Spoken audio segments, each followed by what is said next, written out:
Hello, I'm Jonasz Rewiński and you're watching Break the Fake. They make them, we break them, and tell you everything you need to know. Parliamentary elections will be held in Moldova on the 28th of September, and while local parties are preparing for the battle ahead, Russia has already launched its own quote-unquote election campaign. Not an official one, of course, more of a ninja campaign, silent, shadowy, and full of unpleasant surprises.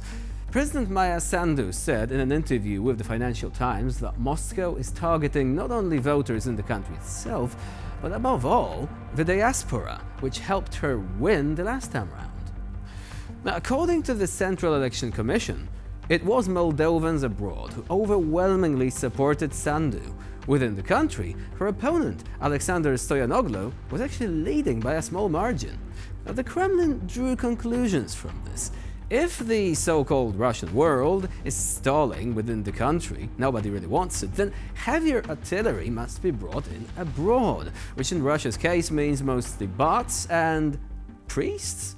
Now, that requires some explanation. According to Sandu, the Kremlin actively uses the Russian Orthodox Church to spread its propaganda. Imagine, you go to a church in Berlin or in Rome to light a candle, and between the psalms, you are given a lecture on the brotherly union with Mother Russia, or another one about how Volodymyr Zelensky is literally Satan. And if the priests fail, the Matryoshka bot network kicks in, churning out fake news while pretending they are the Western media.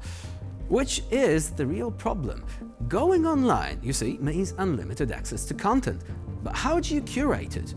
What if algorithms can be exploited to have Russia-friendly influencers pop up in your feed telling you exactly what the Kremlin wants you to hear?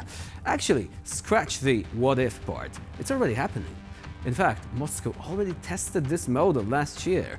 Back then, Russian agents were spreading panic about polling stations in foreign elections, from Germany to France, allegedly being rigged with explosives. Now, the package of truthful information from the Kremlin, as always, included fake news, money, and scare tactics.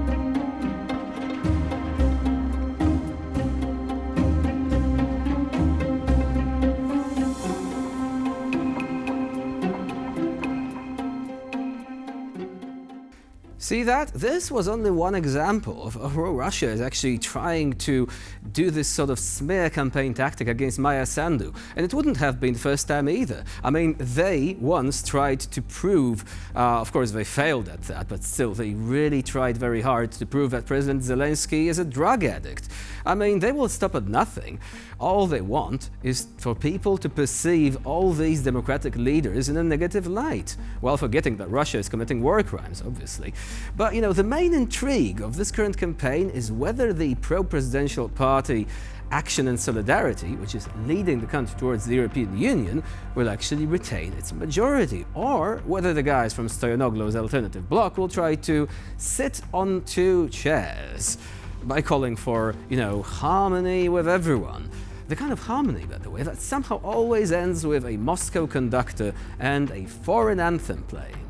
Now, Sandu says it bluntly, the Kremlin is doing everything it can to prevent Moldova from joining the European Union, including, as it seems, accusing someone of being addicted to psychotropic drugs and stuff like that. For Moscow, this is the real nightmare. Instead of the comfy grey zone on its doorstep, another European success story. Terrible, isn't it? Of course, they are trying to prevent it because they still can't get their hands around the fact that the Soviet Union's been dead and gone for decades now. In fact, the stakes for Moldova are extremely high. The elections could be the last barrier before EU accession. And that is why Russia is trying to break down this barrier by all means available, from online trolls to friendly neighborhood priests with sermons written, obviously, by the Russian intelligence. When authorities in Warsaw announced that Russian drones violated Polish airspace, it was obvious there would be a reaction in Russia itself.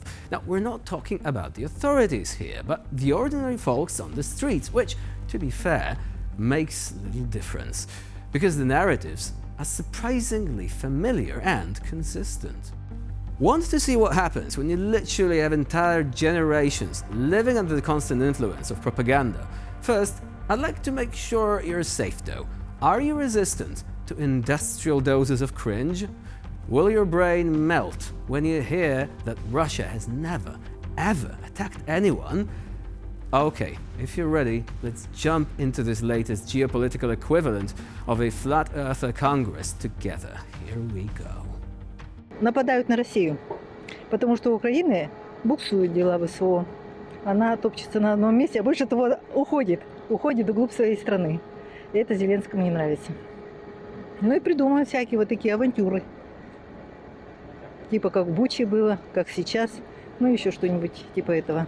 Не происходит запуск беспилотников по польской территории, потому что это... Нам это не надо. Если им надо, то пожалуйста. Могут фантазировать. Это же фантазии. Фантазии. Я, например, делать не буду. И другие не будут. Если и стоит, то мне бы не хотелось этого. Это печально, если это правда. Ужас, страх и ненависть. Кому? У меня по отношению ко всему этому. Как мама участника СВО, как настоящий патриот своей родины, знаете, меня вот правда мало интересует, что думает об этом Польша, честно вам скажу. Мы не умеем нападать. Мы нападаем, но конкретно. Если бы мы на дронами закинули в Польшу, то я думаю, что бы уже мы...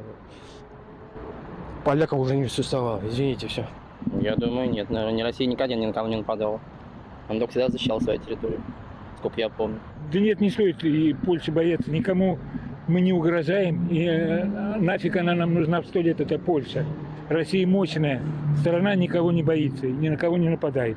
Мы мирные люди, но наш бронепоезд стоит на запасном пути. Больше Россию писать не стоит, мы не собираемся нападать на страны НАТО, а потом там же еще неизвестно, чьи беспилотники, они же не предъявляют конкретно, а почему бы Украина не перекинула эти беспилотники, сбитые на территорию Польши? Польше надо бояться Россию, конечно же, потому что это цирк, то, что наша страна устраивает, на мой взгляд. Если это правда, то, что были дроны на территории Польши, то на данный момент нужно разорвать, если они вообще имеются хоть какие-то дипломатические отношения Польши вообще и больше не общаться с нашей страной.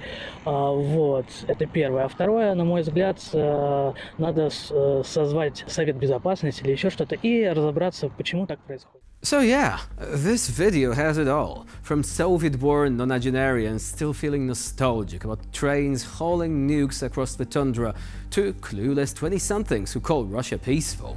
Plus conspiracy theories, of course, because Ukraine has nothing better to do than launch false flag drone assaults against its own allies, I guess.